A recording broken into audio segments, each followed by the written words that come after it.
오늘도 아침에 눈을 떴습니다. 커피 한 잔을 끓이고 창밖을 바라봤습니다. 그런데 이상하게 마음 한쪽이 허전합니다. 뭔가 빠진 것 같은데 정확히 뭔지 모르겠습니다. 이런 감정 낯설지 않으시죠? 열심히 살았습니다. 정말 열심히 살았습니다. 20대엔 꿈을 향해 달렸고 30대엔 가족을 위해 버텼습니다. 40대엔 자리를 잡으려 애썼고 50대엔 앞만 보고 달렸습니다. 그렇게 살아왔는데 60대가 된 지금 왜인지 모르게 마음이 편하지 않습니다. 바쁘지 않은데 바쁜 것 같고 할 일이 없는데 쉬지 못합니다. 사람들이 이제 좀 쉬어도 된다고 합니다. 그런데 쉬는 방법을 모르겠습니다. 쉬려고 하면 죄책감이 들고 가만히 있으면 불안합니다. 왜 그럴까요? 왜 이 나이에도 마음이 이렇게 복잡한 걸까요? 사실 60대가 되면 달라집니다. 주변이 달라집니다. 관계가 달라집니다. 몸도 달라집니다. 가장 오래 같이 일하던 동료가 어느 날 갑자기 없어집니다.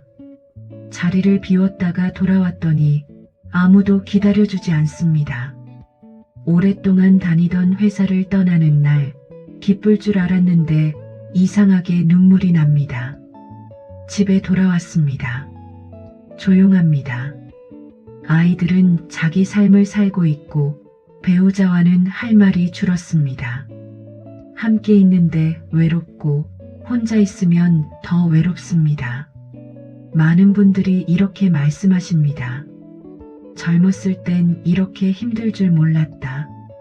나이가 들면 편해지는 줄 알았다. 이게 내 잘못인가 싶기도 하다. 아닙니다. 잘못이 아닙니다. 지금 느끼는 그 감정, 지극히 자연스러운 겁니다. 60대는 그런 시기입니다. 지금까지 달려온 삶을 돌아보는 시기, 그 과정에서 마음이 흔들리는 시기, 허전함, 외로움, 복잡함, 이 감정들이 한꺼번에 밀려오는 시기입니다. 그런데 이게 끝이 아닙니다. 이 감정들이 오히려 시작점입니다. 지금 이 감정을 느끼고 있다는 건 아직 삶의 진심이라는 뜻이기도 합니다. 삶을 더 잘 살고 싶다는 뜻이기도 합니다. 무감각하게 사는 사람은 이런 감정을 느끼지 못합니다. 지금 이 감정이 불편하더라도 그 감정 안에 중요한 무언가가 담겨 있습니다. 오늘 이 영상은 그 무언가를 함께 들여다보는 시간입니다.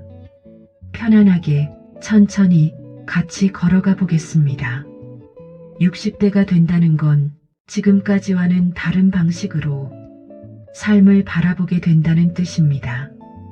더 잘 벌어야 한다는 눈이 아니라 더 잘 살아야 한다는 눈으로, 더 많이 가져야 한다는 마음이 아니라 지금 있는 것들을 느끼는 마음으로 이 변화가 어렵고 불편하게 느껴질 수 있습니다.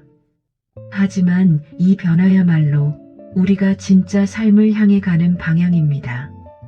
자, 그럼 이제 하나씩 들어가 보겠습니다. 젊었을 때를 생각해 보겠습니다.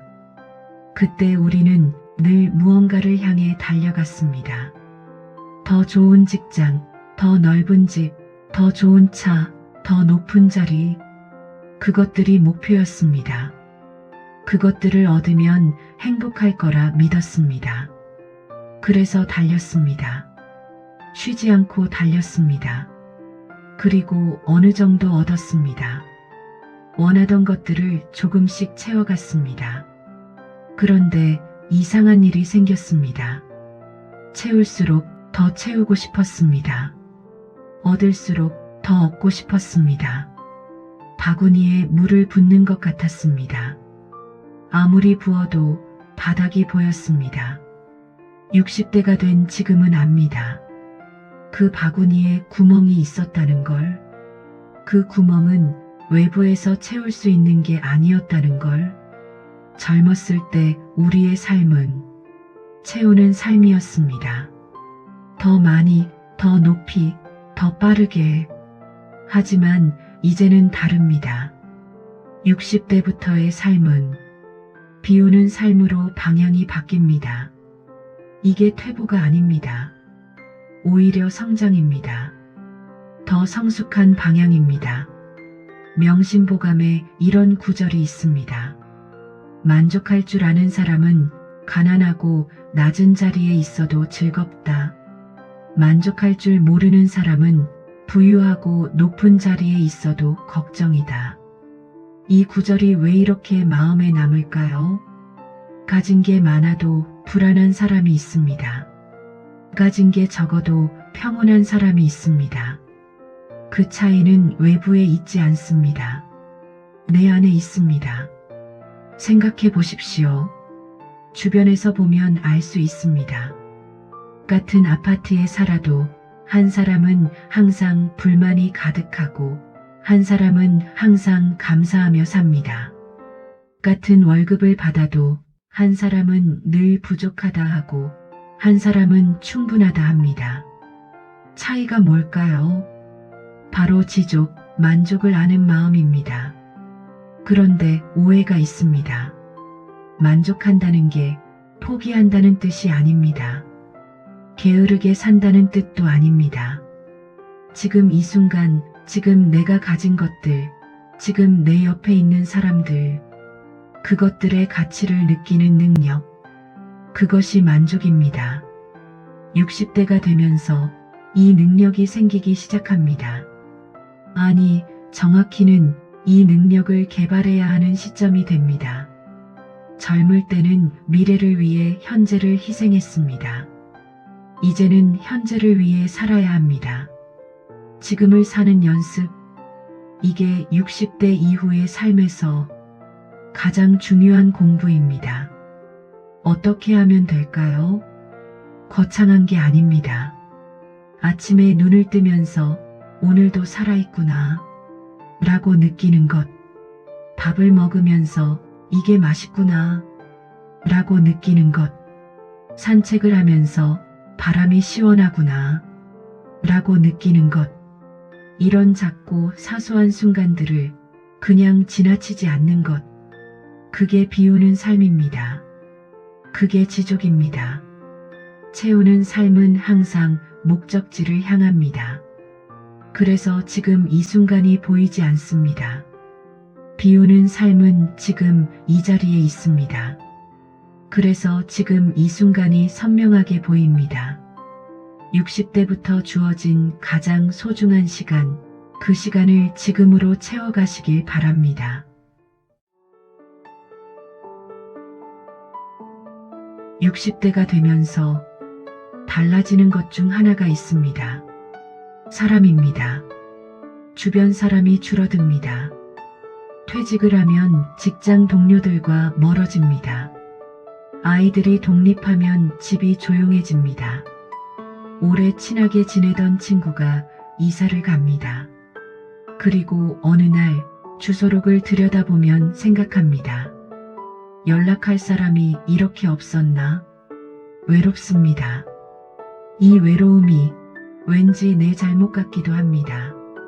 내가 인간관계를 잘못한 건가? 내가 더 잘 지낼 걸 그랬나? 나한테 문제가 있나? 그렇게 자책합니다. 하지만 아닙니다. 60대에 사람이 줄어드는 건 자연스러운 일입니다. 오히려 당연한 일입니다. 생각해 보십시오. 젊었을 때 우리 주변에 있던 사람들, 그들 중 많은 수는 관계가 아니라 역할로 만난 사람들이었습니다. 직장에서 만난 건 직장이라는 역할 때문이었습니다.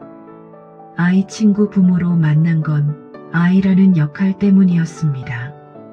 그 역할이 끝나면 자연스럽게 멀어집니다. 억지로 붙잡을 필요가 없습니다.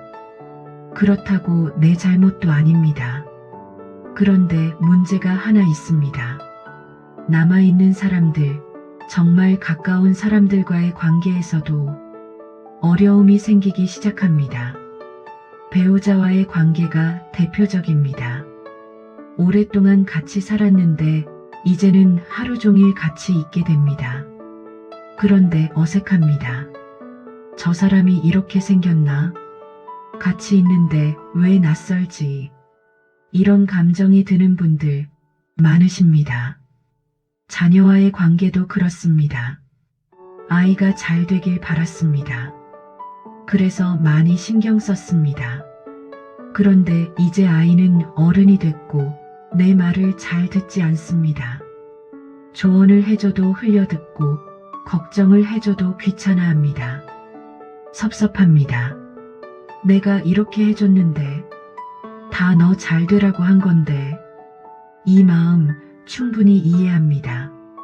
명심보감에 이런 구절이 있습니다. 입은 화가 들어오는 문이요 혀는 몸을 베는 칼이다. 입을 닫고 혀를 깊이 감추면 어디서든 몸이 편안하다. 이 구절이 관계에서 주는 교훈 정말 깊습니다. 우리가 가장 상처를 주는 방법은 말입니다. 그리고 우리가 가장 상처를 받는 방법도 말입니다. 왜 이것도 못하냐? 넌 왜 항상 그 모양이야? 내 말 좀 들어. 이런 말들이 가장 가까운 사람에게서 나옵니다. 가까우니까 솔직해진다고 생각합니다. 가까우니까 참지 않아도 된다고 생각합니다. 하지만 그 솔직함이 가장 깊은 상처를 만듭니다. 60대가 되면서 말의 무게를 다시 생각해야 합니다. 적게 말하는 연습, 듣는 연습, 배우자가 무슨 말을 할 때 반박하기 전에 한 번 더 들어보는 것, 자녀가 어떤 결정을 할 때 내 의견을 말하기 전에 먼저 들어보는 것, 이게 관계를 지키는 방법입니다. 사람이 줄어드는 건 어쩔 수 없습니다. 하지만 남아있는 사람들과의 관계, 그것만큼은 더 소중하게 가꿀 수 있습니다. 그 방법은 많이 말하는 게 아닙니다. 잘 듣는 겁니다. 혼자 있는 시간도 달리 봐야 합니다. 외로움이 나쁜 게 아닙니다. 외로움은 나를 들여다볼 수 있는 시간입니다. 평생 너무 바빠서 나를 볼 시간이 없었습니다. 이제 처음으로 나와 대화할 수 있는 시간이 생겼습니다. 이 고요함을 두려워하지 마십시오. 이 고요함 안에서 진짜 나를 만날 수 있습니다. 살면서 가장 피곤했던 순간이 언제였습니까? 큰 사고를 당했을 때? 몸이 아팠을 때? 물론 그런 순간도 있습니다. 하지만 사실 가장 피곤한 건 따로 있습니다. 누군가와 비교할 때, 누군가에게 지기 싫을 때, 뭔가를 꼭 가져야 한다고 집착할 때, 이런 마음이 사람을 가장 지치게 합니다. 옆집이 새 차를 샀습니다. 이유 모를 불편함이 생깁니다. 친구가 자식 자랑을 합니다. 내 자식이 초라해 보입니다. 이런 감정 솔직히 드시죠? 이걸 인정하는 게 부끄러운 일이 아닙니다. 인간이라면 누구나 느끼는 감정입니다. 문제는 이 감정을 붙잡고 있느냐 아니면 흘려보내느냐입니다. 60대가 되면서 이 감정들을 더 자주 느낀다는 분들이 있습니다. 왜일까요? 젊을 때는 바빠서 느낄 겨를이 없었습니다. 이제 시간이 생기면서 그 감정들이 올라오기 시작합니다. 오래된 상처가 올라옵니다. 오래된 후회가 올라옵니다. 오래된 억울함이 올라옵니다. 그 감정들을 어떻게 해야 할까요? 억지로 눌러야 할까요? 아닙니다. 화를 내야 할까요? 그것도 아닙니다. 내려놓아야 합니다. 내려놓는다는 게 무엇인지 명심보감 구절로 먼저 보겠습니다. 한때의 분노를 참으면 백날의 근심을 면한다. 짧지만 깊은 말입니다. 화가 날 때 그 화를 터뜨리고 나면 어떻게 됩니까? 잠깐은 시원합니다. 그런데 그 다음이 더 힘듭니다. 후회가 옵니다. 관계가 어색해집니다. 그 일이 계속 머릿속에 맴돕니다. 화 한 번으로 백날을 고생하는 겁니다. 그렇다면 어떻게 참습니까? 억지로 참으라는 게 아닙니다. 화가 올라올 때 그 화의 뿌리를 보는 겁니다. 지금 내가 왜 이렇게 화가 나지? 대부분의 경우 화의 뿌리는 기대입니다. 저 사람이 이렇게 해줄 거라 기대했는데, 이 상황이 이렇게 됐으면 했는데, 그 기대가 무너져서 화가 나는 겁니다. 기대를 내려놓으면 화도 줄어듭니다. 사람에게 기대를 내려놓는다는 건 그 사람을 포기한다는 게 아닙니다. 그 사람이 내 뜻대로 움직이지 않아도 괜찮다고 받아들이는 겁니다. 그 사람에게는 그 사람의 삶이 있다는 걸 인정하는 겁니다.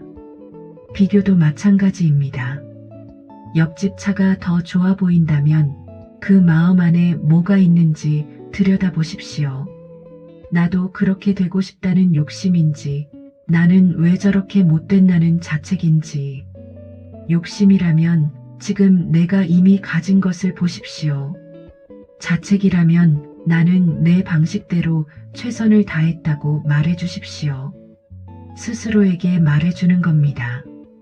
이기려는 삶은 피곤합니다.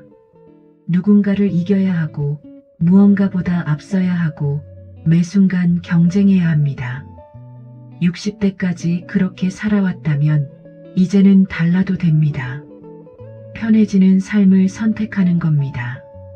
편해진다는 건 게으르게 산다는 게 아닙니다. 내가 통제할 수 없는 것에 더 이상 에너지를 쓰지 않는 겁니다. 남의 시선, 남의 평가, 남과의 비교, 이것들은 내가 어떻게 해도 바꿀 수 없습니다. 그러니 이제는 내려놓아도 됩니다. 내가 통제할 수 있는 것, 오늘 내가 어떻게 살지, 오늘 내가 누구에게 친절하게 대할지, 오늘 내가 무엇을 먹고 어떤 공기를 마실지, 그것에 집중하면 됩니다. 내려놓는 연습은 하루아침에 되지 않습니다. 매일 조금씩 의식적으로 하는 겁니다. 오늘 화가 나는 일이 있었다면 잠자기 전에 이렇게 말해 보십시오. 그 일은 이미 지나갔다. 나는 내일을 살겠다. 이 한마디가 많은 것을 내려놓게 해줍니다. 집착도 내려놓아야 합니다. 자식에 대한 집착, 돈에 대한 집착, 인정받고 싶은 집착, 건강에 대한 불안한 집착, 이것들이 나를 지치게 합니다. 물론 소중한 것들입니다. 하지만 집착은 소중한 것도 무겁게 만듭니다. 가볍게 쥐는 법을 배우십시오. 여기까지 오셨습니다. 긴 이야기였는데 함께 해주셔서 감사합니다. 이제 마지막으로 한 가지 이야기를 드리겠습니다. 60대 이후의 삶, 어떻게 살면 좋을까요? 거창한 답이 아닙니다. 오늘 하루를 어제보다 조금 더 나답게 사는 것, 그것이면 충분합니다. 지금 이 순간 여러분 곁에 있는 것들을 생각해 보십시오. 따뜻한 방, 숨을 쉴 수 있는 몸, 오늘 먹을 밥, 가끔 연락 오는 가족, 이것들이 당연하게 느껴지시나요? 사실 하나도 당연한 게 없습니다. 살다 보면 모릅니다. 오늘이 마지막일 수도 있습니다. 내일 모든 게 달라질 수도 있습니다. 그래서 오늘이 중요합니다. 지금 이 순간이 중요합니다. 명심보감에 이런 구절이 있습니다. 젊은 시절은 다시 오지 않고 하루의 아침은 2번 오지 않는다. 때가 되었을 때 힘써야 하니 세월은 사람을 기다려주지 않는다. 이 구절 옛날에 들었을 때는 더 열심히 살아야 한다는 말로 들렸습니다. 하지만 지금 읽으면 다르게 들립니다. 지금 이 순간을 흘려보내지 말라. 다시 오지 않는 오늘을 진심으로 살아라. 그렇게 들립니다. 젊음은 다시 오지 않습니다. 하지만 지금도, 지금 이 나이도 2번 오지 않습니다. 60대의 오늘, 70대의 오늘, 어느 나이의 오늘이든 오늘은 딱 한 번뿐입니다. 그러니 이렇게 살아가시길 바랍니다. 비교하는 대신 감사하는 연습을 하십시오. 판단하는 대신 이해하는 연습을 하십시오. 화내는 대신 한 발 물러서는 연습을 하십시오. 채우는 대신 비우는 연습을 하십시오. 그리고 무엇보다 자신에게 따뜻하게 대해 주십시오. 지금까지 정말 열심히 살아왔습니다. 누군가를 위해, 가족을 위해 오래 버텨왔습니다. 그 삶이 대단한 겁니다. 특별한 성과가 없어도 괜찮습니다. 큰 부자가 되지 못했어도 괜찮습니다. 평범하게, 꿋꿋하게 오래 살아온 것, 그것 자체가 이미 훌륭한 삶입니다. 오늘 이 영상을 보신 분들께 조심스럽게 한마디 드리고 싶습니다. 지금 어렵더라도, 지금 외롭더라도, 지금 허전하더라도 괜찮습니다. 그 감정들은 나쁜 게 아닙니다. 삶이 당신에게 말을 거는 방식입니다. 이제 조금 다르게 살아봐도 된다고, 이제 나를 위해 살아도 된다고, 그렇게 말하는 겁니다. 60대가 되면 비로소 보이는 것들, 빠르게 달릴 때는 보이지 않던 것들이 조금 느려지면 보이기 시작합니다. 풀꽃 하나, 하늘 빛깔, 아침 공기의 냄새, 그리고 사람, 그리고 나 자신. 지금 이 나이가 사실은 가장 아름다운 시절일 수 있습니다. 더 이상 남에게 맞춰 살지 않아도 되는 시절, 내가 좋아하는 것을 좋아한다고 말할 수 있는 시절, 오늘 하루를 나를 위해 쓸 수 있는 시절, 이 자유를 두려움이 아니라 선물로 받아들이시길 바랍니다. 오늘 이 영상이 여러분 마음속 어딘가에 작은 위로가 됐으면 좋겠습니다. 당신의 삶은 지금도 충분히 가치 있습니다. 당신은 지금도 충분히 괜찮은 사람입니다. 그 사실을 기억하시며 오늘도 좋은 하루 보내시길 바랍니다. 감사합니다.